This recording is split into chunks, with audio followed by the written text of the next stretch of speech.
Спорот за името ги отежнува археолошките истражувања во регионот кои дополнително би можеле да ги расветлат историските моменти на ова подрачје, велат американските археолози кои деновиве го истражуваат античкиот локалитет Хераклеја. I've been in Greece. Сум бил во Грција и сум слушнал да зборуваат за тоа, исто така бев минатата година во Македонија. Да треба да изберам страна, би застанал на страна на Македонија. Една од причините заради кои избрав да дојдам е тоа што сакам да бидам во земјата на Александар Македонски и Филип.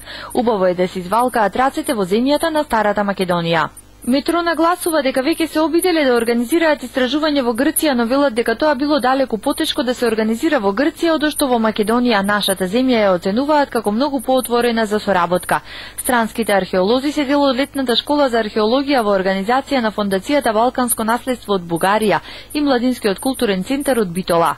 Ова летна школа се организира оваа година по втор пат во организација на Младински културен центар Битол и Балканско наследство, Фондација Балканско наследство од Стара Загора, Бугарија. Учесниците доаѓаат претежно од Соединетите американски држави. Имаме еден учесник од Канада, еден од Австралија и две од оваа година за прв пат од Велика Британија.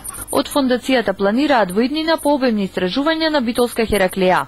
Ние Организираме различни проекти на цел Балкан. Во моментот истражуваме во Македонија и Бугарија, но тенденцијата е до година да истражуваме и во Србија и Романија.